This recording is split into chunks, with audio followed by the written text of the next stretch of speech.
Brownie throat.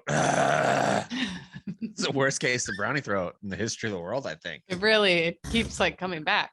It does. It keeps like slurping down the old throat like a post nasal drip. I was this morning.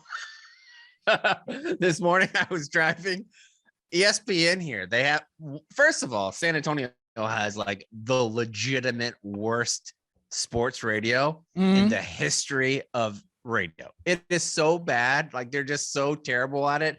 And all of their ads, I think it's because it's only geared to like 65-year-old white dudes.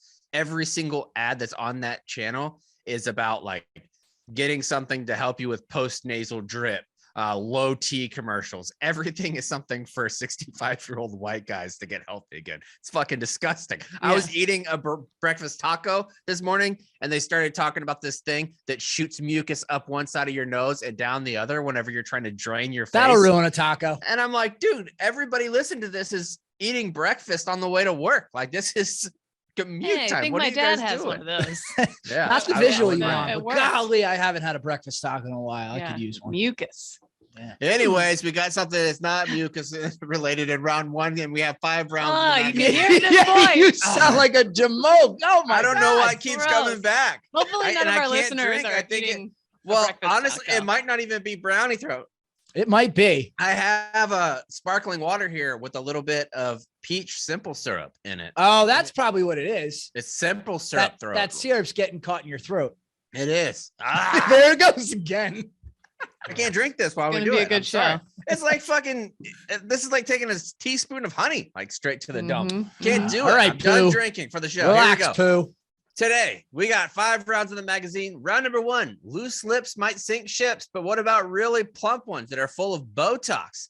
Round number 2, speaking of, explorer Ernest Henry Shackleton's 144-foot long ship Endurance has been discovered off the coast of Antarctica beneath the icy Weddell Sea. That's it? Weddell Sea. Oh, wow. Fancy. Round number 3, a plane carrying former President Donald Trump was forced to make an emergency landing after experiencing an engine failure on Saturday. And his pack immediately began fundraising money for a new private plane, which is going to be called Trump Force One. Round number 4, spiders as big as your palm are dropping in from the sky all over the East Coast this summer. And we'd like to know what 82nd Airborne is doing about it. What else is 82nd Airborne in the news for?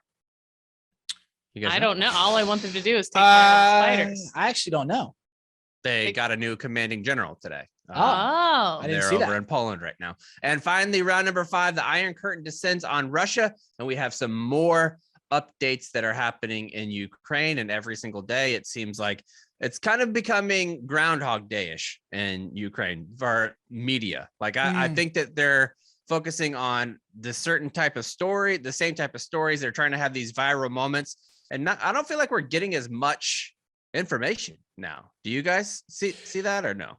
Are we not getting as much, or are you not looking for it as much? Oh, I'm looking. I'm still looking for the information, but maybe it just feels like it's the same type of reports that are coming out.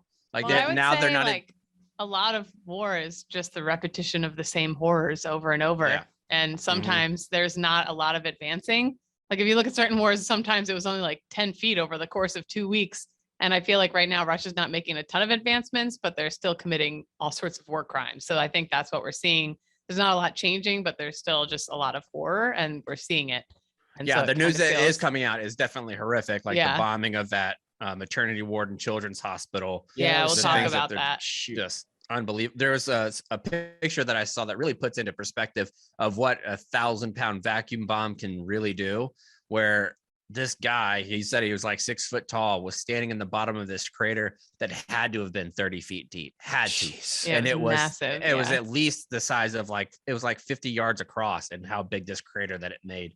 Because those are designed to be in mountains and shit like that. When you drop them in the middle of a town, it takes out everything. And I saw some post-blast assessment that was talking about the different types of bombs that were used in Syria whenever Russia was shelling Syria as well. And the bomb markings are almost exactly the same. So that led the DOD to finally say, yes, they're committing war crimes. They're using the types of bombs that you're not supposed to use here, which I think all of that stuff, like reading about it and all the different technicalities about what's legal and what's it's not. It's really strange, right? Like there's a lot of the laws of war are bizarre. Well, Like you can have a javelin can take out a tank and cook somebody on the inside where they can't even find a body because it's incendiary so much, but that's fine. But having something that kills people in like a vacuum bomb way is not fine. It's just weird. Well, maybe not weird, but there's so much open for on who's interpretation. Getting targeted too. Yes. If it's a war crime, it's hitting civilians, but not if it's hitting military or it's a war Well, crime. no, you can, if you're using against military, like if I use the 50 cal to shoot someone, that can be considered a war crime because that's disproportionate amount of force. And that's really what it comes down to Chops' point, where just because there's a tank in between the javelin and the people, that's okay. Yeah, somebody's inside that thing getting cooked by a javelin too. Right. So it's, the interpretation is certainly ambiguous at times. Got it. Yeah. Got it. All right, let's get going with the actual show today, which is going to be presented by our good friends at WhistlePig. If you haven't tried WhistlePig, make sure you try WhistlePig because they are fantastic. They are the presenting partner of this show, and they also have 3 delicious flavors that you got to try, especially during March Madness season. If you want to be March Madness, also being aware that spring break is coming up, you got Christmas season, so you don't want to be going super heavy. 8% alcohol by volume. You have to drink less. People look at the can and be like, oh, it's got 200 calories. I don't know how many calories that's off the top of my dome, but if it's 8% and your Michelob Ultra is sitting down there at like 2.7 or something like that, I'm going with the 8% alcohol by volume each and every time. And so should you, because it is delicious. Make sure that you try it by going to whistlepig.com to check it out. They have cans.whistlepig.com where you can go and enter the promo code ZBT22 to save 10% on your order for St. Patrick's Day, for March Madness, for all that stuff.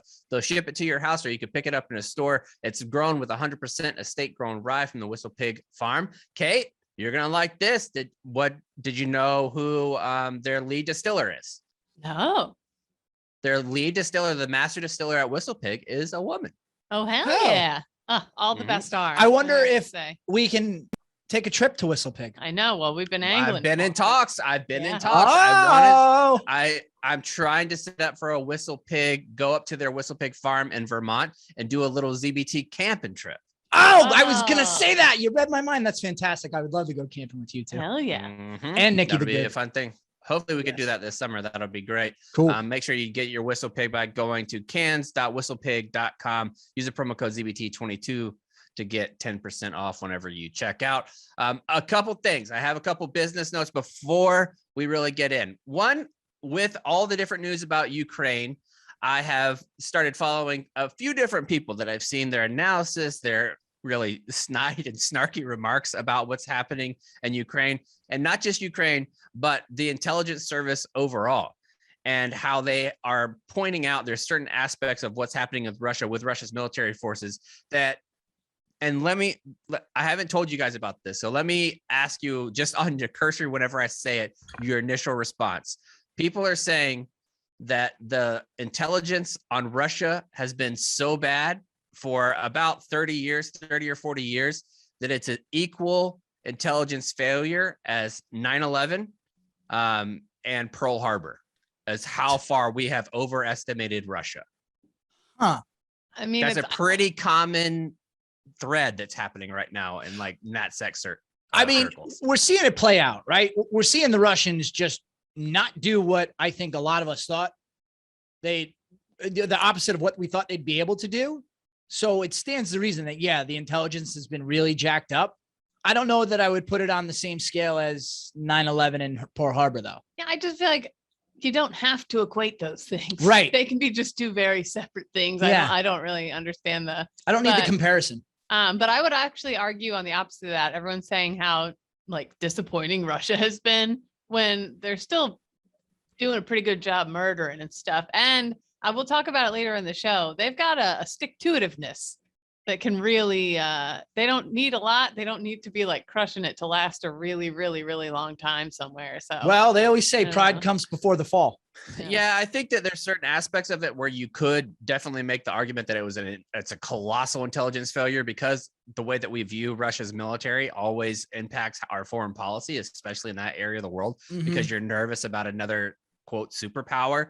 But all of these intel reports that I've been reading and the analysis that they're not a near peer, and to treat them like a near peer really does us a disservice in other areas of the world. For example, they don't have GPS capabilities in most of their helicopters, and even in some of their fighter jets that would be comparable to ours. Like we had heard for years that they had the capability to take down entire communication systems like ours that are heavily encrypted and very advanced. They're using like essentially the plain version of TomToms to get around. Like they don't, like whenever they go in and they do battle damage assessments inside the tanks and inside the armored vehicles, they're using essentially 15-year-old laptops to get around and do these types of things. There is no large military force that they have that should elicit fear from the US forces if you're going to go conventional warfare. Once you start talking guerrilla tactics, obviously that has shown over history to not be as effective. Like it could last a long time. But as far as conventional warfare, Russia doesn't hold a candle to us. And they're not even, Ukrainians aren't even using like our top end technology to take out Russia. If we had the capabilities and we were doing it, I think we would wipe the floor. At the end of the show, when we get to the Ukraine-Russia round, I have some really interesting ways that Ukrainians are using Mother Nature. In fact, and some really interesting ways that they're slowing down the Russians. Yes, very interesting stuff.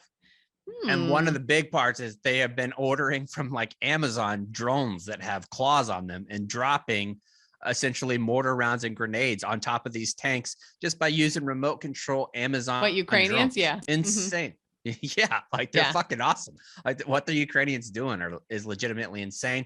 And second, I got an email this morning from an active duty officer who sent me a note that it's a couple years old. He said it's like 2 years old. And the guy that wrote it, now he has got his shit together and he's now a sergeant in the National Guard.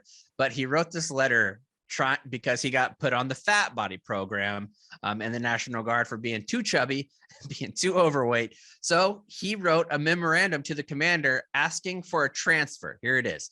He says, 1, I'm requesting a conditional release to join the United States Space Force. There are several reasons that I would like to make this request, and I would like for the approving authority to kindly look over all of them and make an informed decision. 2, the first thing I would like to cover is the fact that I am currently flagged for failing the Army physical fitness test and also for failing to maintain the standard on the Army body fat test. I feel that while in the National Guard, my true potential as a heavy soldier is being severely limited. Due to my gravity, my weight has taken a toll on both my right and left ankle, and this has caused me significant setbacks on my physical fitness on Earth. I feel as though, given the opportunity to be in a zero-G environment, my weight or bad ankles would not have the effect on my duty performance. Third, the second thing that I would like to propose is that I feel as though in a zero-G environment, I would be able to use my vastly superior intelligence without being held back by a physical standard. Currently, as a 12 Bravo, I feel as though the abilities that I have to figure out puzzles is not being utilized. The level of mind that I am used to on a daily basis is not being met through the National Guard in North Carolina. And I feel very strongly that if given the opportunity, my set of skills would be greatly appreciated in outer space. As a child, I had the opportunity to interact with illegal aliens. These were not the same as migrants that came across our southern border, but the ones from outer space and a highly sophisticated aircraft and the ability to remain covert from the average person. I do believe that these creatures chose me because of my God-given intellect and large stature and my innate ability to speak in a multitude of languages similar to those found in Star Trek. While these are creatures, I was reluctantly probed and left with the ability to sense when they are near. With all these qualities, I would respectfully ask that I be released from my contract with the North Carolina National Guard and be allowed entrance into the United States Space Force. I feel as though I'd be an excellent fit and want to continue my service. I love it. I think so. Yeah, you gotta let them in. That's the pace for the fat bodies. Let them go to space. Nothing better than somebody who's their biggest champion. I really respect this guy and really laying it out step by step how he adds value. Because some people will just say, hey, I want out and put me in the Space Force with no sort of information to back it up. This guy came with credible points. Gravity. I mean, he started tossing gravity around. You're in regs on the moon. You start involving Newton, and guess what? My ears are perking up. Yeah, sold. I honestly think that this should become the DoD standard. Like if you were in a job, let's say you're a company commander, you're looking at one of your E4s, E3s, you recognize the fact that they're fat as shit. And you're like, you can't be this fat and be in my unit. What are you going to do? Instead of just processing them out, because we are having recruiting issues, ask the fat, so where do you think you could fit in the military, and what job could you do? If they have a good answer, let them stay. Like if you're like, I want to be the clerk at the AFES in a deployed region, you could do that and be overweight. No problem. That makes sense. Absolutely. My only qualm with him is he said he's a 12 Bravo, which is a combat engineer. I don't know what you're doing in space with that. Oh my God. They're could building a moon like they base. blow stuff up. Building all sorts of things. Okay. Very important. I'm just saying, I don't know. Sold. I'm not saying there's nothing out there to do. I just don't When's know. the last time the moon was sweet for mines? That's a great point. It's a great question. I mean, who knows? Maybe Russia's been up there screwing around. Yeah. so botox. Yeah, screwing around gang. and looking at big old lips, right, Kate? Yeah, looking at big old lips. Round number 1. This story, every morning, one of the first things I do is I look at the New York Daily News and the New York Post. They're like our shit rags. And I just love it's dumb, gossipy news. It's perfect. I Love it. the Post's headlines. They so usually have great headlines. This one, soldiers' lip fillers called a national security threat by haters. Immediately clicked. Click immediately for me. And this is the story there. This is a triggered click too. You were like, these motherfuckers. These Like I thought, motherfuckers. because we posted a little 60-second short on our YouTube, and I thought Kate was gonna like lean into it and get it, but she was like, these goddamn men. Like, right. Oh yeah, way. fuck the haters. Fuck the haters. Well, this woman, I looked at her Instagram. She's beautiful. Her lips don't look that crazy big to me. Whatever. So this is their story. This British beauty queen. Their wording here, like when you say something's coom, Yes. like whatever. But look, this British beauty queen, I read it. Cum soldier is giving her critics some lips. Beauty queen, coom soldier. Still tough. Perfect. Anyway, Jordy. I think it's cum soldier. I think you're reading it wrong. Cum soldier. Yeah. Georgie Goody, 27, is blasting back at trolls who say her lip fillers are a national security threat that make her easily identifiable to enemies. Okay. The British Army soldier told Southwest News Service that she's bombarded with nasty comments about her appearance, despite the fact that she serves her country. I had some really awful comments about the fact that I've ruined my face, that my dog is more attractive than me, that I shouldn't be in the military because the work I had done. That like work on her face she had done. I saw one comment that the enemy would see my lips before they saw me. So I would highlight the entire British military to the enemy. They suggested I'd be more visible because my lips are too big. The enemy would see them before she goes hunting. We get it. Shockingly, one nasty troll even publicly revealed the military unit Goody was working in. However, despite the backlash, Goody said she has no plans to leave the military and says her cosmetically enhanced appearance has no impact on her abilities as a soldier. She competes in pageants on the side. She's Miss Essex 2019. She wants to be Miss Great Britain later this year. But the cruel trolls have also come after her pageant prowess, saying she shouldn't be allowed to compete because she's not all natural. She's had work done. She's got her eyebrows semi-permanently tattooed just a on. bunch of incels saying it. My God, I know. leave this lady alone. She's just Leave her trying to alone. look nice. And it says she's got her eyebrows semi-permanently tattooed on. That's really, they call it microblading here. That's it's pretty really, popular. really common now. And Botox and lip fillers. She said, I suppose I've had quite a lot of it over the last few years. And when you look at her, like, yes, you can absolutely tell she's had work done. And by the way, if you want to know what you would look like with lip fillers, take your fingers and just push down right above the top of your lip. And that's what you would look like if you'd had it done. Great. I think That's not good. cons. I don't know. you I just- look the same, Oh, I think. I What? always have had kind of wormy lips. Yeah. There's something about it too. Like as you get older as a dude, I don't know if this happens to ladies too, but your lips get more pencily. Like I used to feel like I had nice lips. Now my lips suck. I'm going to say something that might be mean. Yeah. You literally don't have lips. Like you're just a beard.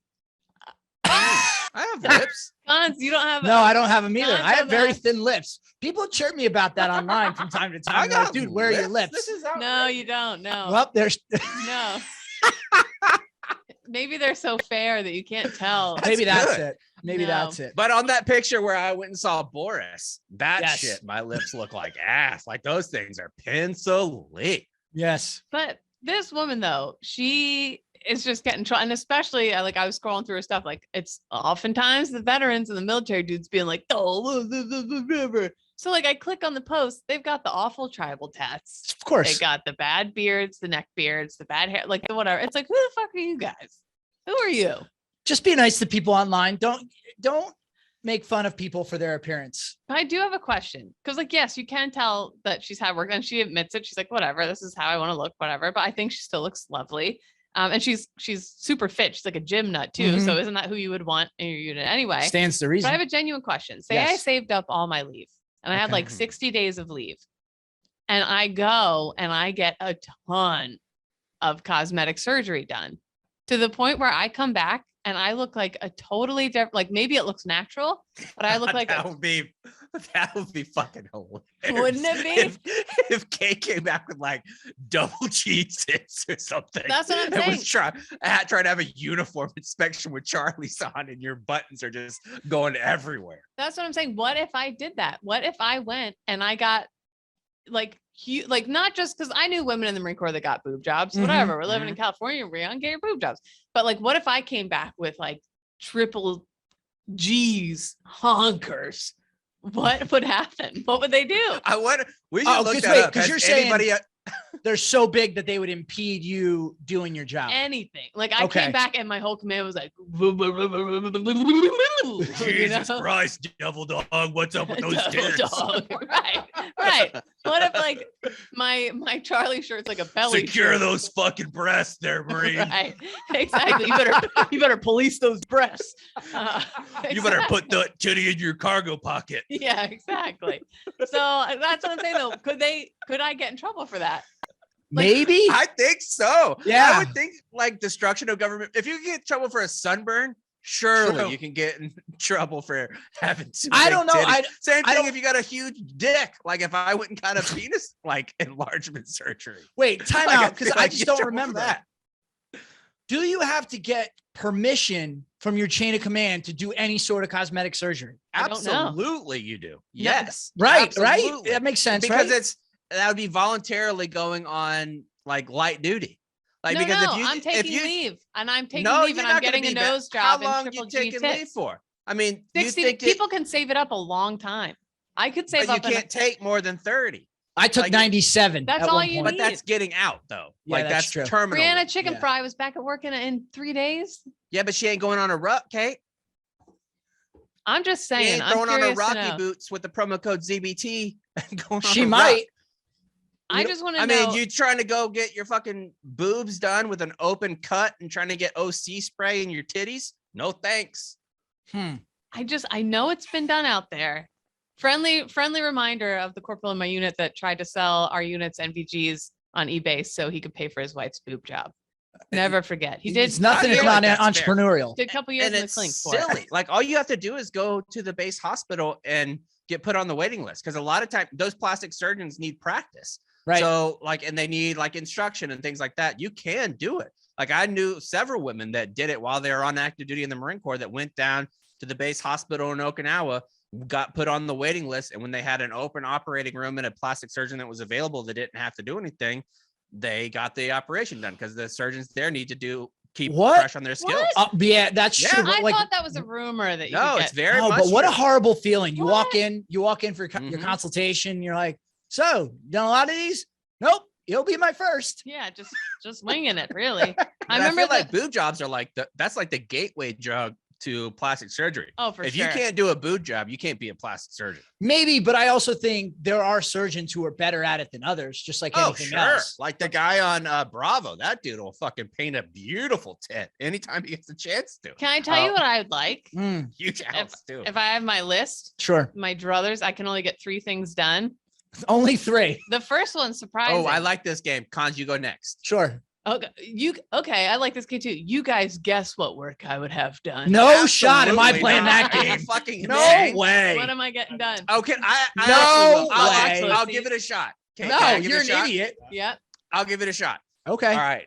Your funeral. First, I'm just gonna go on the top 3 things that you've told me that you're personally uncomfortable about, Yeah, go ahead. or that I've observed or heard that you're uncomfortable about. I Okay. don't know one of these for It's sure. actually 4 things. Go ahead. Okay. One, I would say because you tried to, whenever we were in Denver, you tried to get your teeth fixed. So I would say orthodontic procedures would Yes. be in one of them. I would get my teeth straightened. Yes. 2, you're a mother who breastfed for a year, so I'd imagine that's on the list as well. But can I explain? I don't want implants, but I would like them A lift. brought back up to once which they came. You know what I mean? I was Yeah. looking at myself in the mirror. A return yesterday, to glory, as they say. and I said, if you showed me, I think they have a 4th of July special for Yeah. that. if Yeah. you showed me, I had to look at like a picture of myself, but I had never seen myself, and I was just like, oh, and you fuzzed out my whole chest, and you were like, guess where the tits are on this woman? I would be like, boop, they're right up here. And then if the blur went away, you'd be like, oh my God, her tits are way down there. Like that's just, let's bring them up. Yes, Okay. that's correct. So that's 2. And 3, hand reduction. I've heard other people say that you have very big hands. And No, I it's very don't. uncool. I don't think she does. Oh, new panic unlocked. Big I'm hands. just kidding. Nobody's ever said that about Kate. It's my neck waddle. I'm developing like a turkey neck waddle, Oh, like an old lady I hadn't noticed that at all. turkey neck waddle. I find myself don't think you talking to do. people. where were we at holding on it. bingo arms? I'm bingo wings. I have bingo wings and a neck waddle, and then my broken nose. I would like to get it straightened out. Okay, the last 2 I wouldn't have guessed.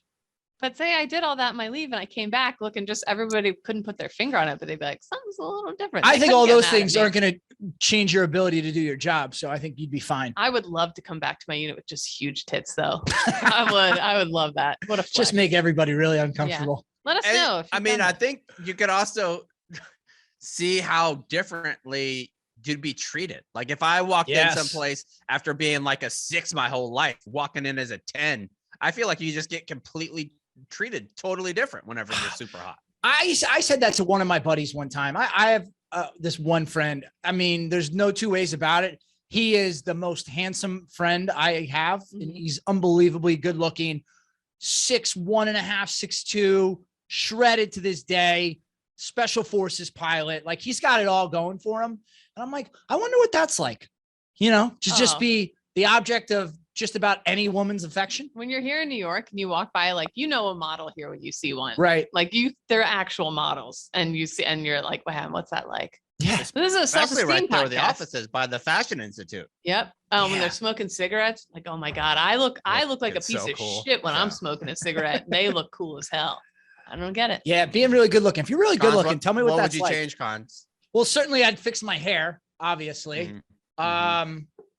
Can I say what I would like you to come back to your unit with Yes, without telling please. anyone? Please. I think it'd be hilarious if Khan's got, because sorry, HR, you're dragging a wagon. Okay. I like that. though. Okay, but say you got ass implants and you came back with a huge fat ass. Looking like Tom Cruise in Mission Impossible. Yes, Yes. but you didn't say it to anyone. You just came back with an enormous ass. Yeah. I would like that.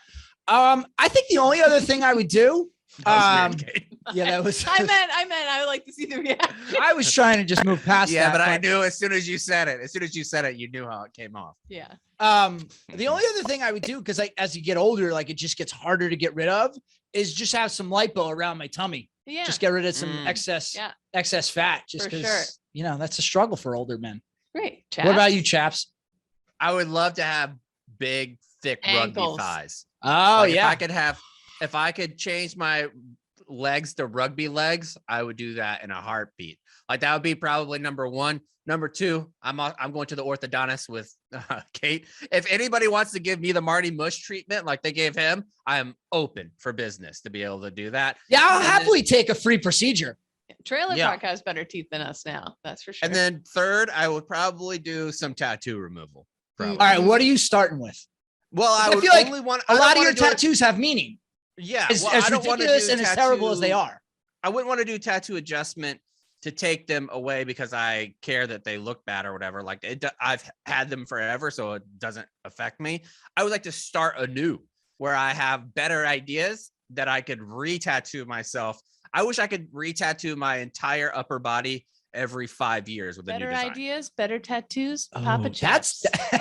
that's $1 billion idea. Just be able to give somebody a clean slate Clean every slate. 5 years.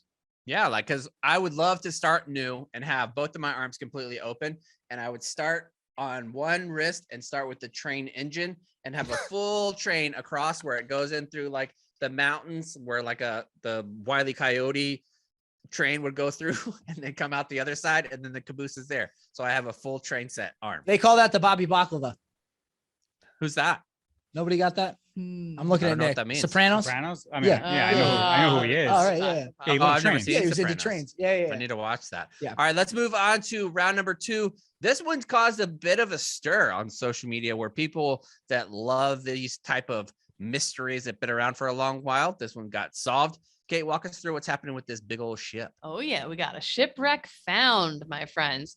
More than a century after it sank off the coast of Antarctica, polar explorer Ernest Shackleton's ship, the HMS Endurance, has been located and is in excellent condition. The ship, which sank in 1915, is 3,008 meters below the surface. That's 9,842 feet deep in the Weddell Sea, a pocket of the Southern Ocean along the northern coast of Antarctica. Also, I don't like how they're just throwing Southern Ocean like it's something that we accept, because in the last year, they've started calling it the Southern Ocean. I do not recognize the Southern Ocean as its own individual My elementary ocean. school brain only has room for 7 seas. And how many oceans? 7 seas, and that's it. The discovery was a collaboration between the Falklands Maritime Heritage Trust and blah, blah, blah, blah, blah. Very important. This is by far the finest wooden shipwreck I have ever seen. It is upright, well proud of the seabed intact, and brilliant state of preservation, said Menson Brown, the mission's director. He added, this is a milestone in polar history. Irish-British explorer Shackleton had a long-time obsession with the South Pole and set off on a total of 4 expeditions towards the White Continent. Endurance departed from the UK in 1914 and reached Antarctica's McMurdo Sound the following year. However, due to extreme conditions, the ship got stuck amid thick, impenetrable ice in the Weddell Sea. The 28 men on board, including Shackleton himself, abandoned the Endurance and set up a camp on the ice floes that were going northward. And so the ship gets stuck in the ice. They lived on it for a hot minute still, even though it was stuck in the ice. Then they started hearing these sounds. The ice was starting to literally crush the ship, starting to compound and crush the ship. That's so scary. It took them so long to get everything off of the ship that they would need to drag these 1-ton boats. They literally dragged with dog sled teams that they had there. And setting themselves up like human dog sled teams, a bunch of 1-ton boats on this journey. By the time they got them off the boat, they literally watched the ship sink. And it's incredible. They actually brought a photographer. There's like photo and video in black and white of the ship actually starting to sink. Oh, wow. I didn't know and the that. mast breaking. It's really fascinating. Eventually, so they're on these ice floes floating northward, pulling these 1-ton like lifeboats and rowing. And these are just open lifeboats day and night. These wet, freezing men, all of them on these boats with nowhere to sleep, nowhere to whatever. Eventually, they make it to uninhabited Elephant Island. And then a few of them volunteered to get on a lifeboat and head south and head to South Georgia Island, where there was a whaling station. And they organized a rescue trip to get to Elephant Island. All of them survived. Every single man on that journey Jeez. That's crazy. survived, which is insane when you think about it. And for the time that it was, following another expedition later in life, he died on South Georgia Island at the age of 47, where he's buried. After being abandoned, the Endurance sank to the bottom of the sea, where it's been ever since. Its final resting place is about 4 miles south of where Captain Frank Worsley had it believed to be. So people knew, because they kept such great navigational records, they knew within 4 miles of where it was, but they weren't quite sure. So they finally and 4 miles found on the open ocean is pretty big. It's a big deal. dot. But what you're saying about them making it there and everybody's uninjured and they made it out fine. It is so insane to think about how people used to explore that way. Yes. Like I'm watching have you guys seen the new show on Netflix? If you haven't, it's fantastic, called Vikings Valhalla. Have No. you seen it? It is unbelievable. And the way that the Vikings would get in these boats that were like 25 feet, 30 feet long with oars and go all the way across the Atlantic Ocean is nuts, man. Like, Dude. I mean, think about the last time that you were out swimming in open water. Like when I was in Hawaii, swimming out in open water, just like looking for sea turtles and snorkeling and shit like that. If you're not paying attention for 5 minutes, you can be completely off course and have no idea where you are. And that's just you swimming. Imagine going on a 3-month voyage on the open water. The only thing that you have to navigate is the stars and the sun. I was going to say, just these men and not just them, but anybody who was willing to get on a ship back in those days. And to your point, just follow the stars. That's some big old cojones, in my opinion. Crazy. And these guys, it was 27 of them. Every single one of them survived. They went at certain points over 80 hours without sleep together. Nobody mutinied on anybody. They all kept following him. Oh, I'd be mutiny all over the place. And this book, Can you imagine being there? Oh yeah. Annoys you. If you are a business major in college, or this book is always on the commandant's reading list, you have read. I had to read it in college, Shackleton's Way. It tells the story. And the big lesson was Shackleton, he would never ask his men to do anything he would not do himself. So throughout the entire journey, even as things were going wrong, he was the first to volunteer to go on that extra mission to the thing. He was always the first to like be loading and unloading shit and all the tedious stuff they had to do to survive. He was good at improvisation, adapt, improvise, overcome. We know that one. Mm-hmm. And he was not afraid to throw away the rule book and abandon plans if they were not working. So a lot of times, I'd say getting your ship stuck wasn't in the rules. And I feel like in the military, a lot of times, like, here's the mission, we have to get there this straight way, blah, blah, blah. And it's not a lot of thinking outside the box, but the leaders that do end up being incredibly successful. So he was really good at that. And I also think that's one of the biggest strengths of our military too. Like not in planning, but actually being on the ground and improvising in the moment. Yeah. I think about what they did in Afghanistan. It was a clusterfuck in DC. And the way that the Marines and soldiers, sailor, airmen, all of them were all on the ground doing the job in the moment and improvising is legitimately crazy. When you're talking about these are 23, 24-year-old leaders who are doing this and on an international stage with the entire world watching, and they're making most of it up on the fly, legitimately crazy leadership skills still in the military, for sure. You're right. That I would agree. That's one of the strengths. Just a couple neat facts. Shackleton's first Antarctica trip was with Robert Falcon Scott. He's this famous explorer of this expedition in 1901 to 1904. Well, he got sent home on medical grounds and never finished that expedition. And this great explorer, Robert Falcon Scott, was writing and talking so much shit about him. Like, this guy sucks. Shackleton's a nobody, blah, blah, blah. So if you're failing at something right now, remember everybody who's achieved greatness goes through a lot of struggles. Like, he definitely had some, and he ended up becoming one of these great all-time people. And his mission left at the very beginning in 1914, the Endurance it was the exact same day that Germany declared war on Russia, and just a few days after the outbreak of World War I. And so instead of going, he actually held off and was like, hey, Great Britain, do you need us? Like, we will not go on this trip. We'll come and do the war effort instead. And they sent back, the UK sent back a one-word transmission that just said proceed. Like, no. That's basically like texting Dave Portnoy. Like, yeah. Like, I have this crazy idea, blah, blah, blah. And he's always just like, okay, yes, whatever. Yeah. Proceed.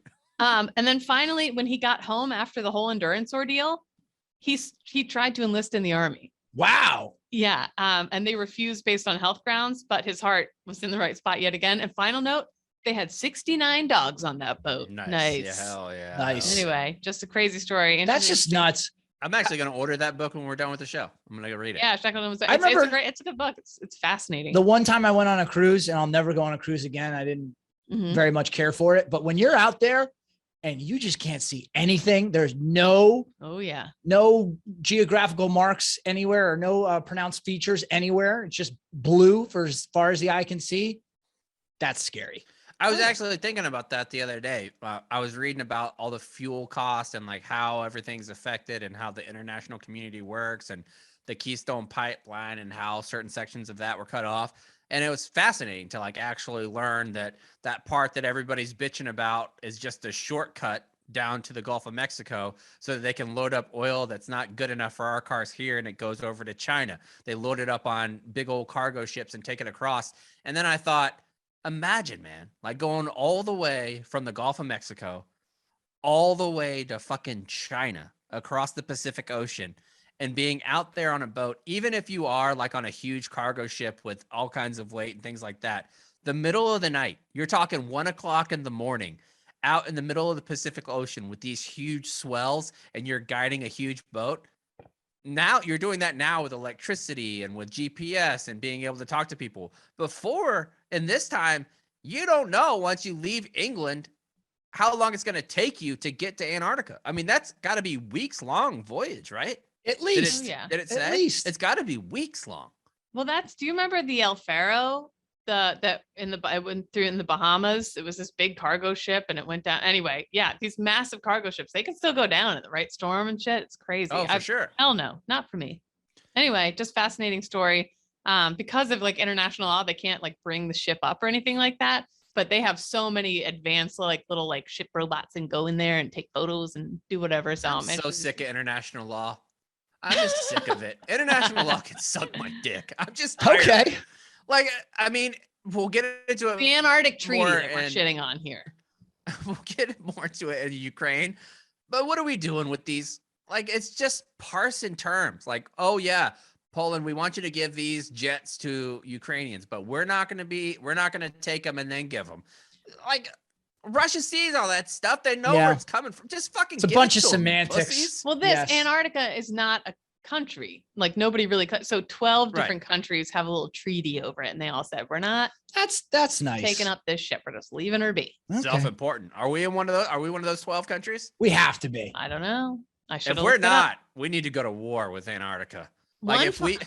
Yeah, blow that thing up. Fuck it. Take it over. Where was Trump when we needed him then? He would have done something like that. I feel. Oh yeah, you want Greenland? But you Greenland. don't want fucking Antarctica? Give me a break. Final note on the whole Shackleton, whatever, Arctic. I just listened to this other podcast, I'm cheating on ZBT, about this woman named Ada Blackjack, who she was part of an expedition. These 4 guys went to live on an Arctic up north, tiny little island, to prove that you could survive for 2 years.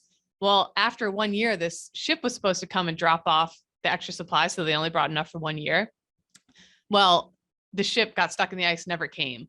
And so the 4 men died, but she survived alone for that final year by herself with like no supplies. And she didn't know how to do anything. They brought her along to like sew fur skins and stuff. She was an Inuit woman and she learned how to hunt. She like took up their guns, started teaching herself how to hunt, do all this shit.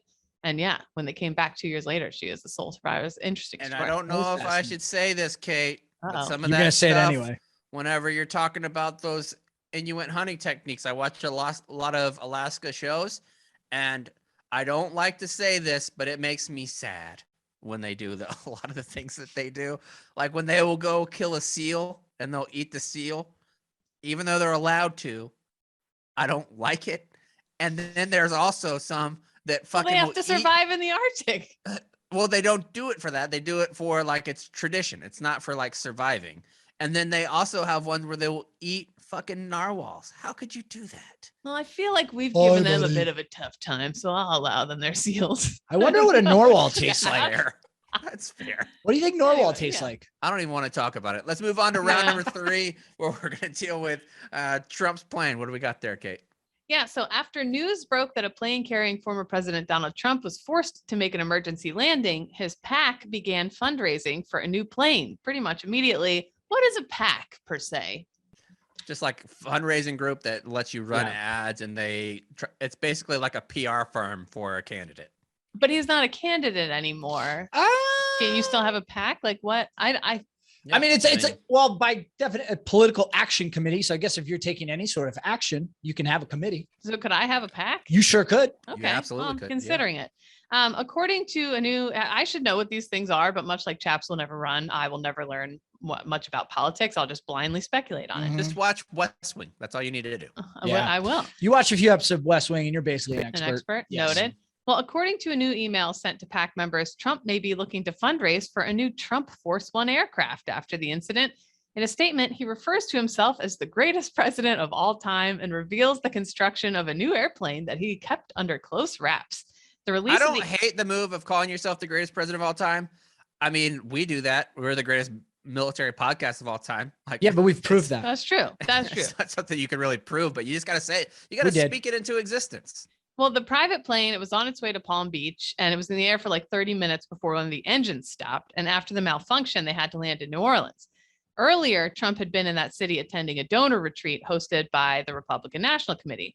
He said, "I have a very important update on my plane, but I need to trust that you won't share it with anyone," wrote Trump in a new email. "My team is building a brand new Trump Force One." The statement also touts the fact that its construction was seemingly kept from everyone, especially media outlets. I hope the team that's building it is like Ivanka and Eric and Don Jr. I hope Yeah, they're the ones that yeah. are in the hangar just piecing it together like a big old Millennial Falcon Lego set. Well, he Be says awesome. he says the construction of the plane's been under wraps. Not even the fake news media knows about it, and I Oh, can't wow. wait to unveil it for everyone to see. So the email recipients instead got a sneak chance to look at the new Trump Force One. Whoa. And if they click the embedded link, it redirects them to a donation page where you can Hell help yeah. pay for it for his Save America JFC pack. I think that's the Jesus Christ pack, between $5,000 and $2,000. However, that page does not have a photograph of the Trump Force One that was teased in the email. So you click it thinking you're going to see his new plane. Instead, he's like, Classic "Just give me fake money news. for the new plane." Mhm. It's unclear where the donations made for this email will be allocated, whether they will go to the general fund or specifically towards Trump Force One. It's literally, you click it and it's just a white outline of a plane where a plane would be. It looks I like love a that. it looks like a white plane clip art. It really is. The donation also gives potential donors the opportunity to make recurring donations. The future of our country is at stake. Will you join us to save America? Will you step up? We can't slow down. Here, click here for an additional $5. Having enough cash on hand is essential to saving America from Joe Biden and his liberal cronies. Mm. I would say this isn't even political. If it was the other way around, this is grifting at its finest, and I'll be damned if he doesn't do a great job at it. I know. You got to I'd- give credit where it's due. That's, I would pay I thought you were $5 to gonna see shit Trump on it. Force One. I would think it's a fantastic idea. Great it's, idea. It's just called crowdsourcing. Like Right. that's all he's doing. And if Yeah. it's good enough for Joel Osteen and those folks, fuck it. Like if I could do it, if I could go out right now and say, listen, we need a ZBT plane. $5 from every listener. We'll get a helicopter and I'll go up to New York every single episode. If people want to pitch in, who am I to stop them? Right. That's their decision. We're not holding a gun to anyone's head. Right. Trump needs this plane to save America. Right. People. You got to. Right. Listen, you you know just for pay for it. certain, for sure, there are people that are clicking that email and they're seeing the news. We're getting new Trump Force One. We got enough fucking donors. Trump Force One. It's finally, yes. Yeah. Fuck yeah. New plane for President Trump. Love Yeah. it. Just, like, they're just amped. I was Yeah. oddly I was delighted by that. No, you know, story. Classic. people are willing to spend their money however they so choose. That's up to them. Listen, if people wanted to go to my Venmo and send me money for my pending nuptials, Mhm. who am I to say no? The Captain Venmo is always open. Uncle Chad. Venmo is Feel always free. open. Venmo's always open. Seriously, Always if you want to wish me and my future bride a happy life, at Captain Combs. I'm actually building a giant can of Beats on wheels in my See? parking garage that I need money for. Well, you don't have to keep your Venmo open if you're buying a new house, because that's what our friends at Cross Country Mortgage are going to help you do. Because if you're dealing with a mortgage company, it shouldn't feel like psychological warfare. That's why we're big fans of Cross Country Mortgage. They're dedicated to doing whatever it takes to get you going and set up with a mortgage. With their experts, they're going to keep things simple and clear with no mind games. Cross Country Mortgage has a team of loan officers dedicated to getting you the best possible loan terms available. They also have an average close time of 21 days, which is super fast. They got a wide variety of loan types, which means they cover everything. For most of our listeners, that includes the VA loan. Like if you want to go with that route, they have people that can help you there. Don't go into the home buying process without the right support. Cross Country Mortgage has your back the whole way. Go to ccm.com/barstool so Cross Country Mortgage can take care of you through the entire process of buying a home or refinancing, whatever you need to do with a home. They basically got you covered at Cross Country Mortgage. Let's move on to round number 4. We got a little spider goof in today, and I don't feel like the world is ready. America's not ready for another infestation. But you know what? Like, we Murder just had hornets were a like- big thing, but they weren't a big thing. So Yeah. I feel like these bugs get real hyped and that's nothing. Something to think True. about. Like those ones, I guess, are not great. Like, but we had cicadas. Oh, were yeah. everywhere last year. True. My cousin was moving into his apartment outside DC on the day they swarmed. And he said the moving people they were stepping. There was just bloody cicada bodies all over the floor of his apartment. I that remember day. they came back. I was like, I don't know, maybe Ew. 6th or 7th grade. And I remember we were playing street hockey in this one closed off area that had a fence, and they were all over the fence. And at one point we just stopped the game and everybody just took their sticks and was whacking those Oh, cicadas on yeah. the fence. Mhm. You could hear Baby them Dale go, Woohoo, my puppy. whenever we rescued him from a shelter after that hurricane in Houston, and Mhm. a lot of dogs were strays and things like that. Baby Dale's so little, it's not like he can go and attack another animal to eat if he doesn't have people to get him. So he learned how, this is what I deduce from based on his actions. Mm. He figured out how to like scavenge for bugs while he was essentially homeless, and that he will still do it from time to time, go into the yard looking for bugs. Cicada season, he would gross Annalise out so Yeah. much because he would come in at night, like after going to the bathroom, and have like a big old cicada half in his mouth, half out, and like try to hand it to her, like, look what I got for you, Mom. I love you. Thanks for feeding me. I brought you a prize. Yeah. And Mm. she didn't want that prize. She No. didn't No, want it you at don't all. want that prize. Well, especially you won't want this one, a Juror Spider. If you haven't met the colorful, massive Juror Spider yet, you may soon be introduced if you live on the East Coast. The predominantly yellow spider, it's like the size of your palm, and it is those neon, like Ugh. neon yellow and black, the kind you look at and you're like, that's not good. I probably shouldn't touch that kind. Right. It was first spotted in Georgia in 2013. Originating from Asia, there is no clear answer on how it made it to the US, other than it probably came in a shipping container. But in nearly 10 years, the species has rapidly spread across Georgia and other parts of the Southeast. Now, scientists in the University of Georgia say a study on entomology said the Juror spider could take over much of the East Coast in coming years, so people should try to learn to live with them. No. If they're literally, this is Andy Davis, a scientist at that school. If they're literally in your way, I can see taking a web down and moving them to the side, but they're just going to be back next year. The Not Juror if you kill him. Mm-hmm. Yeah, don't let them procreate. The Juror spider is a relative of the golden silk spider, aka the banana spider.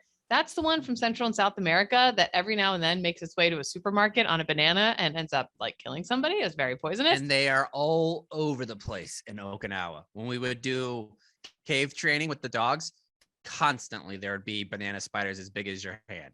Hell no. Easily. Ugh.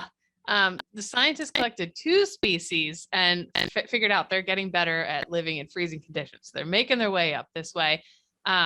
Davis also noted humans as a factor in how fast the species could spread on our vehicles, on containers.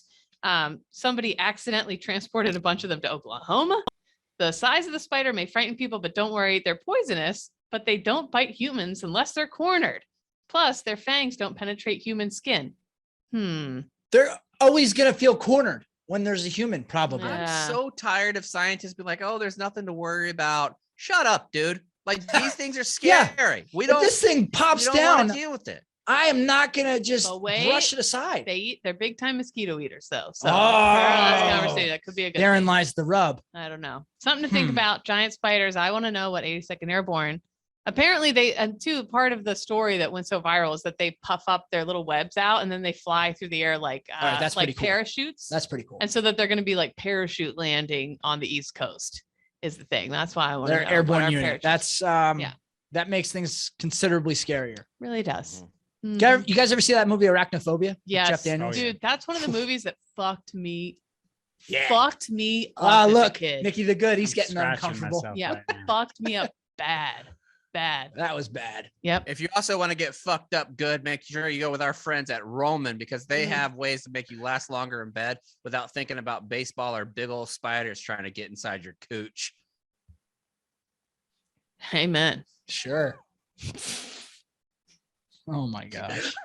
They're a clinically proven way to last longer in bed. They're effective, easy to use, and fast acting. They don't require a prescription. Roman can send you swipes in a discreet, unmarked package, and each swipe packet is small enough to fit in your wallet or wherever you need it. They're super easy to use. Just take that thing out, swipe it on, let it dry, and you're good to go. That's it. Go to getroman.com/ZBD to get your first month of swipes for just $5 when you choose a monthly plan. That's getroman.com/ZBT. Let's start doing a little bit of update about what's happening in Ukraine. The first story that I want to start with is one that it almost seems like in every conflict, there's like this super mysterious, sexy sniper, whether it's like the Black Widow in Vietnam, or you have like the Lioness of Kandahar, or like you have certain snipers that are coming across and they have like these cult type following. There's a new guy that is headed over to Ukraine. He's actually in Ukraine right now, and he goes by the name of Wally, and he's a former sniper with the Canadian forces and has recently answered President Zelensky's call for foreign fighters to come help defeat the Russians. And so he has flown over there, and people all across the globe know who this dude are. Are you guys familiar with him at all? No. I Have you heard of feel him? like we've covered stories about him. Oh, maybe we before. have. He's like the Carlos Hathcock of our generation, but Canadian. Yeah, Sure. yeah. So he's over there, and nobody really knows his full name, but there's pictures of him online. And not only is he a sniper and like the actual shooter, he does a lot of the spotting for himself, which is pretty rare. Like he does the spotting for himself, and he also videos it. So he has like documentation of all these different spots that he's been, and he's been hired as like a mercenary around the world for different governments to do it. What do you think And he now charges? there's like articles on him on the Daily Mail. Well, the Daily. I mean, I was reading a little bit. The Daily Mail loves shit like that, and they love to blow up shit like that and make things seem bigger than and crazier than they are. Yeah, But but I do like to believe. there's articles all over the place about this guy. I mean, just go there. Yeah. The Independent, Fox News, the New York Post, the Daily Hive, the Daily Mail. You have CNN, MSNBC. They're all covering this prolific sniper that's heading over there. And I feel like if you are like, let's say you are a Russian troop that's moving on the ground and you're not in a tank. If you feel like there's a prolific sniper in the area, it puts a pucker factor at a whole nother level. There was a very good, like he was very precision. He or she was a very precision shooter outside of Haditha, Iraq. There's a Haditha dam, and those Marines for a while, but until they could target him and find him like through whatever means they used to find him, there was Marines like they were not letting folks go outside because he was just popping folks left and right. And you had no idea where he was coming from, was using buildings to advantage where the sound was ricocheting off in different directions and they couldn't find him. That shit is scary to have somebody who is like a cult type following sniper in the area. Oh, Right. It's huge. Yeah, that's game changer. And I mean, that just impacts, I think, your overall ability to conduct missions, just because I think you're more prone to make a mistake just because that's in the back of your mind at all times, that you might screw up a very routine task because you're just so worried that somebody's going to get you. Oh, yeah. And it's just for the mental aspect. Yes. Because like, for instance, every single a recon team has like 5 guys. So if you have 5 folks in one of those recon teams, at least one, if not 2, are going to be dedicated snipers like that have that skill set. So being a sniper is not like incredibly rare or anything like that in the military. Like lots of people are precision marksman shooters, but when you have the media and like the hullabaloo behind it, it adds a whole new level to it. Who's But the even best then, sniper? I mean, that even the preschool to go through the sniper school, most people fail out of it. Yeah. Still, if you are one, then you are fucking badass. Right. And there's different Like, levels of snipers. yeah, Like you can yeah, have yeah. like scout snipe, like there's all kind like SRT, like MPs, you can go to a sniper school and things like that. So if you are deemed to be one of the king dingaling snipers, who's the best sniper you've ever seen, chaps? like that I actually know. Yeah. The best shot that I know is probably Master Sergeant Eddie. He was at Quantico when I was there, and the dude was just a dead-eyed dick. Like the moment that a target came up, he was going like pistol, anything, like a pistol, M4, Barrett sniper rifle, anything. He could shoot it, and he was precision as shit. Didn't matter the terrain, angles, nothing. He was incredible. Wings off the fly. But he also is from Montana, grew up around guns his whole life. Like it's one of those stories where like it makes sense that this dude is a very good shot. Yeah. That's like my friend Bobby Lee Swagger. He was unbelievable. Great name. Unbelievable. That's a great name for Long-time stoolie. Yes. Mark Wahlberg, yeah. Okay, continue with I will. update. So I have a couple updates. I will. And basically I kind of brief this. Dan Lamoth, who's been on the show many times. Is it Lamoth now. or Lamoth? Chaps always says Lamoth. Oh, So I'm going with that. okay. Sorry. Anyway, but so he is a reporter. He has been going to the White House press briefs, and he always does this great Twitter thread afterwards. He does this great Twitter thread. It's just so great. Afterwards, it just breaks it down. And so I'm going to share that with a couple of notes as I go along. We'll keep it quick, just some big bullet points of what's happening lately. So he says, a senior U.S. defense official said the Pentagon now assesses that Russia is using dumb bombs It marks another example of how they're indiscriminately attacking people in Ukraine. I think he's talking about like the ones that suck the oxygen out of the air, the ones that they're not aimed at military targets anymore. Like Russia, basically, the White House knows, is open seasoning on civilians out there. Right on cue, images of today's hospital bombing in Mariupol. This came from yesterday, flashed. Yesterday's press release was the most recent one. The senior defense official said they did not yet have an assessment. So that hospital bombing was a maternity hospital. Three people, including a child, were killed. 17 others were injured, including children, women, and doctors. Russia also bombed 2 other hospitals, including a children's hospital in another town. And the images out of the maternity one, I just like, obviously you are most moved by probably what you can relate to most. Mm-hmm. And knowing how I felt at the end of my pregnancy and the physical pain, the mental worry, and seeing this woman heavily pregnant with her bloody legs being carried out on a gurney, holding onto her stomach, like hoping that her baby is okay, in so much pain. I'm looking at the women giving birth in the basements there, the women with the NICUs in the basements there with nurses hand pumping oxygen into their little baby. And like, and again, too, not just there, but like in Afghanistan and everything that's going on there right now, like whatever. Anyway, it's the brain can't even comprehend it. Ukraine's civilian death toll is estimated to be around 1,335 as of now. There's images circulating of mass graves that are starting to go viral as some areas are unable to keep up. Among the most viral photo coming out of civilian casualties was a family of 3, a mom, her son, and daughter, who were mortared in what was supposed to be the civilian escape corridor. And the husband, the father, found out when he was scrolling Twitter, he recognized the luggage and was like, oh my God, that's my whole family. I'm kind of curious what you two think. And this is not new. We've seen coverage from other wars going all the way back to, World War II, where they would send home newsreels and show it to people at home. But how do you feel about the news coverage and the media coverage of what's going on right now, and how, I don't know, it just seems more prevalent than in any other conflict in recent memory, for me at least? I was just curious if you guys felt the same way, and if you think maybe there shouldn't be as much, or that's just the world we're living in, so we have to deal with it. I'm kind of curious. I'm following like 10 different photojournalists on the ground right there right now. And I think it's really important. I feel like a lot of what's moving the needle around the globe right now are these images that are coming out, as awful as they are. And I think, obviously use them with discretion and everything. And, they give warnings and whatnot, but I do think it's really important. I don't know. It's heartbreaking as it is.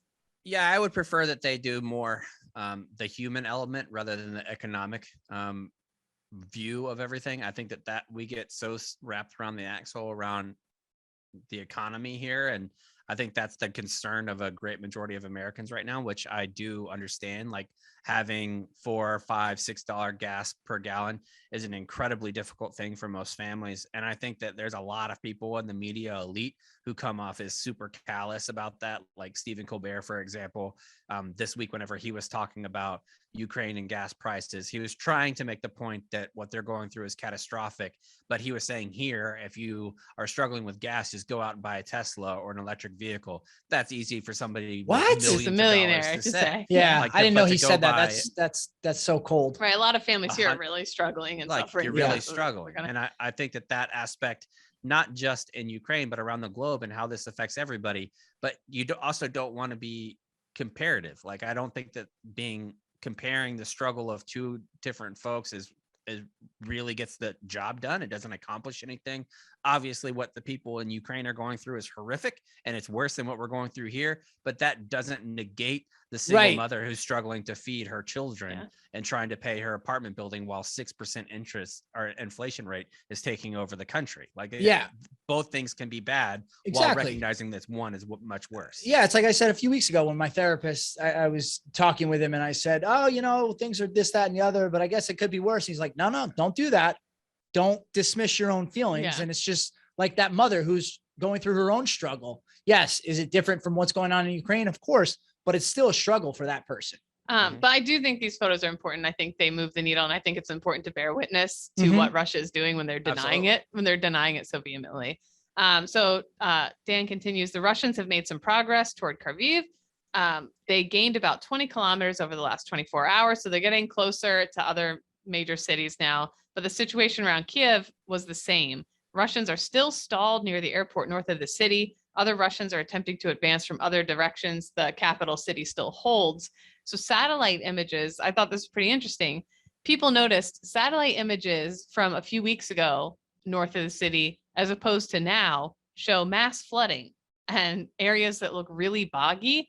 And so the Ukrainians have been blowing up bridges, using makeshift roadblocks like homemade Czech hedgehogs, those big Russian, they look like jacks to slow things down.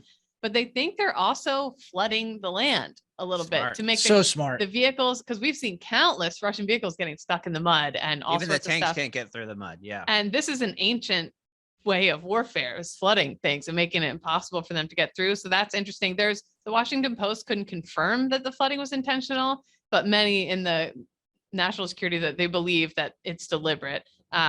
Other reasons for it going so slow, The Economist says that in some cases, there are documented cases of Russian soldiers punching holes in their own fuel tanks to avoid facing combat. Wow. Russian fuel. And then on top of that, as we know, the logistics, fuel, engineering, other supply units have struggled to keep up. Units that are heavy on artillery and air defenses make logistics a lot harder. And so then the previous stuff I just mentioned on top of that makes it nearly impossible for them to keep moving forward. So a couple weeks ago, like I think 2 or 3 episodes ago, we had asked Cons what he thought about a tactical column of tanks, and we actually saw exactly what we described play out. There was a video, I think it was about 30 tanks that were rolling in a double tactical column down the middle of a street, and you saw the very beginning, boom, hit the lead tank with an artillery strike, boom, hit the back, and then they all bunched up, and it was like pop. They were just like sitting ducks. They all got taken out. He continues, as of Wednesday, the Russians had launched 710 missiles at Ukraine since the start of the invasion 2 weeks ago. That number continues to climb by a few dozen per day. Patriot missile batteries have been repositioned in Poland. Our senior defense official said that move was announced Tuesday night. So done deal there. Do you remember the first time you heard Patriot missile? Do you remember that? Fucking Middle East. The first time we were in the Middle East, Desert right? Storm. Desert Storm. Shock and awe. Yeah. So go ahead. No, that's it. I think that was the first like actual weapon name that I ever knew, because you heard so much whenever Saddam was going to take over Kuwait about Scud missiles, and then the Patriot missile showed up and it was like, we don't care about a Scud missile, we'll take that fucker out. And they showed it on CNN, and I remember sitting there. I think that happened in 1991, right? So I was 9 years old looking at CNN or whatever news on and being like, holy cow, this is, how in the world is that? Because I remember thinking how difficult it is to hit a receiver over the middle while they're moving. That's true. And then you're talking about something going hundreds, if not thousands of miles an hour, and it's fucking knocking it out of the sky, taking it out. Oh yeah. Very impressive. So we have repositioned those. Those units are designed to shoot down incoming ballistic missiles. And I was unclear on that, whether that was in case they came at Poland, but the way I think is that they're going in over the airspace to take out Russian missiles in Ukraine is the way I think that I understood that. And please DM us if I'm wrong. I felt like that was sort of a trade-off for what seems to have been a big miscommunication over Poland's MiG fighter jet plan that took the US by surprise. That was another news story. So Ukrainian President Zelensky has been asking the West for MiG-29 fighter jets that we used during the Cold War, that Ukrainian pilots were trained on. Not that we used, but that Ukrainian pilots used. So the Polish government said it would immediately transfer its MiG-29s to Ramstein Air Base in Germany. So they would give us their old MiGs, and then we'd give them to Ukraine. And Defense Secretary Lloyd Austin was like, definitely not. The best way to support Ukrainian defense is by providing them the weapons and the systems they need to defeat Russian aggression, like anti-armor, blah, blah. So I think that, like, we're not going to be giving them the jets, but we'll move these things around in Poland to help knock their missiles down, I think is the way I understood that. Some other updates. British Prime Minister Boris Johnson on Thursday echoed fears from US officials that Russia might be turning to chemical weapons next, saying it's straight out of their playbook. Noting Russia's track record, White House press secretary warned that Russia could use chemical weapons or manufacture a false flag operation that uses them. So that's fucking terrifying if you're over there. And you're right. I wouldn't seeing what they just bombed a fucking maternity hospital. They're not going to be afraid. I wouldn't to put gas anything past them. Right. Some other quick side notes of things I noticed online. Russian vehicles have been seen inside the Ukraine with Soviet hammer and sickles on them. It's like, oh shit, it's the old Soviet flags flying. That made the news. The Soviet Union. And I'm sure if they asked the Russians inside, they'd be like, "Oh, it's actually about heritage, not hate." Right, exactly. That's kind of so. Though the Soviet Union is known for its harsh authoritarian regime, human rights violation, and poor economic conditions, there's a wave of nostalgia among many Russians for the global power of the old empire. Oh my So pretty goodness. much what you just said, Yes. Jeff. Also spotted has been the letter Z on all their equipment. And I was wondering, I was like, what is the Z for? I don't understand. Some say the Z. Huge Zorro guys. Yes. Yeah. Many noted its similarity to the swastika, the symbol used by Nazi Germany, nicknaming it Putin's swastika. The Russian Defense Ministry appears to have confirmed that it's a different option. In an Instagram post with Russian soldiers, it means victory, basically, to them. So I don't know. They're saying the Z is also on stuff to prevent friendly fire. So a vehicle with a Z won't fire at another vehicle with a Z. If I'm Ukrainian, I'm just going to put a Z on something then. I would I'd just, be worried about, I'd like worried about to Ukrainians coming at me. I don't know. officially But- denounce the use of the Z by ZBT. Oh yeah. We're all collectively agreeing that we do not approve of this use of the letter We're C. just BT now. Yes. No, we're still good with using Z. But we don't right, approve right. of them using Z. Anyway, and they're saying it's for peace, for truth. That's what our Z means. Sure, Jan. Anyway, that's all I got for that. The Iron Curtain is descending on Russia. They're further isolating themselves, and more and more companies. Interesting article by Billy Football here about bootleg McDonald's. Now that they've taken out the McDonald's, Saw that. yeah. Yeah. So they're selling. The quarter pounder going for like $39 right now over Yep. there. Yep. Not So- cheap if you want to get a McDouble in the morning. And Huh. finally, Zelensky has vowed to fight until the end. And some people are saying, good, because there's no way Russia can sustain this. There's this great op-ed on Task and Purpose where somebody said, Iran has defied U.S. sanctions for 50 years. North Korea remains unfazed by internationally imposed sanctions. Cuba and Fidel outlasted 8 U.S. presidents. Putin's a bad fucking dude. He can settle in and just take the shit for however long, as long as he's got control of his people. I don't know. So a lot of, I want to be optimistic, but it's just, I don't know. Yeah, but I don't know Anyway. if those other countries have the billionaires that are going to have their like that's where they get the money from, is the funding from like the gas and shit like Yeah. that.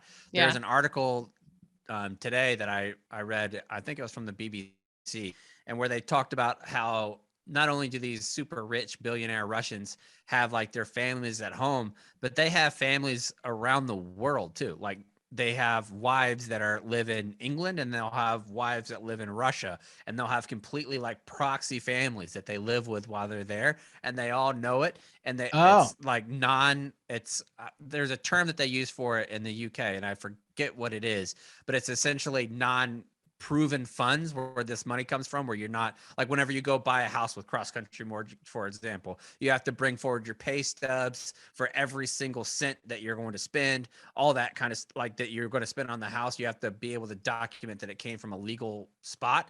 They have that same type of issue over in England right now, but they're kicking people out that can't prove it. Like one of them is this London socialite who lives in like this $20 million flat, but her parents are both poor, but she has like a zaddy on the side from her mom that's paying for everything. And now they're getting ready to boot her the fuck out of England. Take her stuff. The dude who had to get rid of Chelsea, he had his $600 million yacht seized whenever he was trying to get it out. It had been in repairs for like a year and a half. They found out that they're going to have all these sanctions. He moved it out of Spain. As soon as he left Spain's water to like a different country's water, they were like, all right, we got your boat now, bitch. Now you ain't going to get it back. Bitch. I mean, that would be a Good. fear if you didn't do anything and you were like a good person. Like this guy, the Romanov dude, seems like he's an actual okay guy. Like he gives a lot of money to charity and things like that. I'm not sure about what goes on, so please don't quote me on that. But if you Big are Romanov guy over here. if you happen to be a Russian dude who isn't terrible and you're filthy rich, you'd be like, come on, poop. You ruin it for the rest of us. Yeah. Well, Yeah. Oh, But then also stop killing people. For yeah, no maybe reason. stop maybe being don't terrible kill individuals. It's Maybe hard to not feel That's a sympathy thought. for somebody losing their $600 million boat. And Right. I don't care if Yeah. you didn't do anything wrong. Like, even if True. it's just somebody that lives up the road from me and he lost his $600 million boat. Yeah, You cry buy me a a boat river. that works $600 million, you'll deserve to lose it. Maybe. Yes. Okay. Sure. 600 million. That's is absurd. wasteful. Like the It's silly. the It's good a little things that you could silly. the things that you could do with $600 million that are good for the world instead of cruising around eating fucking crepes and shit. Get out of my face. Right. All right, let's move on to save rounds and alibis. I don't think we could use Nick today because he's not on a microphone. I don't think I'm here. He's here. Oh, he's what do very you got, much Nick? here. Nicky the Good. Yeah, no, just remind everyone, follow us on Instagram and Twitter. And of course, the YouTube channel. Please make sure to go there, hit subscribe. We got shorts going up there. So breaking news will be there. Awesome. Beep, beep, beep, beep. Awesome. Cons. Two things. I have a group chat with all my buddies from college, and it was blowing up today because they How are announced both of them doing?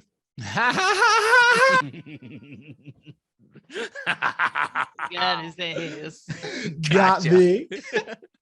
But they just announced the list for lieutenant colonel, and it just blew my mind that now You have friends. I have friends making lieutenant colonel. Because when I was in school, you look at the lieutenant colonels, and you're like, oh, it's a bunch of old dudes. It's like, wait, what? Mhm. Yeah. Jeez. So congrats to all those guys, I guess, for making lieutenant colonel. But where does the time go? You're right. That's crazy. And then lastly, there's some scuttlebutt about, Love good scuttlebutt. I know you do, about some warm weather cities. Namely, I saw two, Charlotte and Orlando, who are making strong bids for the Army Navy game. And I'm none too pleased. Mm. I'm none too pleased. I would prefer it. I know you would, but I prefer Philadelphia. Even this year, I didn't really like. Obviously, I like the 10-minute ride to the stadium. You're right. Philly is a special vibe. It It's got a does. vibe. You're right. It's a major city, but it has a small town feel. When we're there, it feels like the whole town is there for Army Navy in one way or another. The town's decorated for Army Navy, but also for Christmas. That quaint little town. Quaint. You might get Philadelphia. snow. It just has a vibe about it. And I don't think we'd get that in Charlotte or Orlando. Fine I would love cities. Soldiers Field.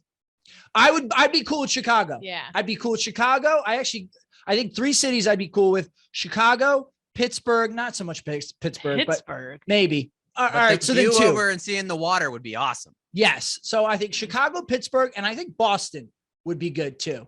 The As long birthplace as of the game was revolution. in August or something. September. Okay. All right. Enough. Ugh. Enough with the. Yeah, I think Boston cold. would be a little much. Yeah. All right. But Chicago Anyway. would be sick. Chicago would be cool. They've actually played it there one time, way back when at Soldier Field. So it's doable. San Yeah. Diego would be fun too. It's not a very Army Navy feel, but just going out to San Diego would be sick. Yeah, that'd be I wouldn't mind amazing. it To have a just reason. for Yeah. that purpose. They played Just one go year. golf a couple times. Absolutely. Big Uh-oh. fucking soon for those that don't listen to Foreplay, we are going to have tailor-made promo codes. Like those are coming up. Oh, My yeah. my new driver and 3-wood from TaylorMade arrived this morning, and it is incredible. Ooh. Their brand new version. I cannot wait. I actually might go golfing tomorrow. Hell just yeah. to see how that goes. As All you right, Kate. should. What do you got for save rounds, Kate? This is just a quick save round. I read this story and I hated the guy immediately. So I felt the need to shit on Okay. him really quick. There's this hiker from Brooklyn. He's not a hiker. He's a guy from Brooklyn who went to like a resort in Arizona. And there's this trail in Arizona that's like 5.5 miles of steep, rocky terrain. And it goes through this Arizona Snowball ski resort and whatever. But over 5.5 miles, you go up about 13,000 feet. It's a pretty intense fucking trail. And so the first day the guy goes and he leaves very late in the day. He doesn't bring proper equipment. He doesn't even have like the right hiking shoes or a good coat or whatever. And lo and behold, he gets way up on the mountain and is like, uh-oh, I've made a mistake. Let me just call 911 or whatever. And they'll come get me down. And they came, got him down. They're like, hey, don't do that. Don't be going up there. Well, the next day he was like, I figured I just left a little too late that day with the same shit he had on the day before. He goes up again and has to call the authorities again and be like, whoopsie, I fucked up again, blah, blah, blah. I just hate when people are fucking, I just think of like when you fucking emergency crews that got to come get you. I even felt bad for volunteer firemen that had to respond to this call. And that's a rarity. So I'm just saying, I was just annoyed by that guy. I just had to get that out of my chest. What do you think a fair punishment would be for that fella? Obviously fire watch, 3 a.m. to 5 for sure. Mhm. And I don't know. I nude on the mountain. You have to slide down the mountain nude for That works. at least a quarter mile. That's a long slide, Kate. I mean, his fucking tank would be destroyed. destroyed. You have to hold on to your balls, I'm sure. Oh yeah, your balls would get Oh. absolutely You don't want that. sandpapered. Do you guys Just worry- ravaged. Do you guys worry about that when you're sliding on snow? About your No, balls? no, because they're underneath my pants because I don't make it a habit of sliding on snow. Yeah, I got without real clothes little on. balls. It didn't matter. Like it just fucking ridiculously tiny, like would two little hate- ants hanging I out. would hate to have that. I always found it weird that people bragged about how big their balls are. And no one who wants big balls. Big balls fucking. I think suck. theoretically They're you gross. do. Can I say Theoretically something? you do. Figuratively you do because it's a sign of toughness. Like we were talking about these explorers. Stupid though. That's dumb. Like I feel like having big balls, like cool. You're not Like very aerodynamic. are ladies impressed with big fucking ropes? like, if you're producing more cum? Well, I don't necessarily think big nuts mean big cum. Oh, I think so. I think I it's don't like, think so. I mean, that'd be like having How did huge we get tits here? and being a low milk producer. This is different. No. Well, that can happen. You can have A cups and make a ton of milk and have huge tits and barely make any. It doesn't have to do with anything. Where does the milk come from on the little titties? The lungs? Just these little glands in there, these little glanderbies, as they call them. Yeah, I don't want Okay. big nuts. Write that down. Put that in the logbook. All right. I don't want Can that. I say one Any more? save rounds, chaps? Mine's about nuts. Have you ahead, ever noticed this is 23-year-old Kate thinking here. Okay. Have you ever noticed some balls are like just one, but there's Like like They're there's like some in a tits that are single like pouch. that too. and Yeah, then there's some balls are two very distinct separate balls, but other balls are in one kind of pouch and other balls are in their own separate pouches. What's up And- with that? people also don't think nearly What's up with enough that? about how, like, we constantly talk about how women have Uh. these unattainable physical standards based on like Victoria's Secrets and things like that. You ever seen truck nuts? Who has fucking droopy ass balls like that just sitting perfect? I've 4 inches never down. seen a perfect. The dog from Van never Wilder. seen like human form truck nuts. I've never seen it. No. I've seen all sorts. I also think- Just kidding. I also think Sorta. that each ball sack is as individual as a fingerprint. I feel like Yeah, it's a your- thumbprint of the balls. right, It's your your balls. eyes, your spokes, your fingerprints, and your ball skin are all incredibly unique, and no two are alike, and that's really beautiful. You either got a seam or you got two separate balls.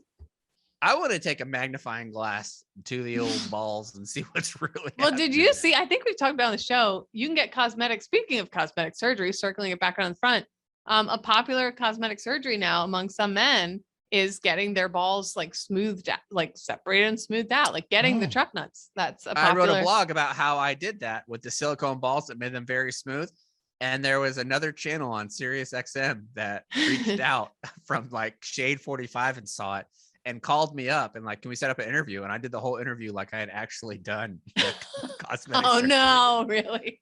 Yeah, they're like, what's the benefit? I was like, it's just a confidence thing. Like if you get out of the tub or you get out of the bathtub and you pull up your shaft and you see two perfect, just beautiful balls right there. Who wouldn't get going for that? Like the ladies fucking love a nice smooth nut. Sound the retreat.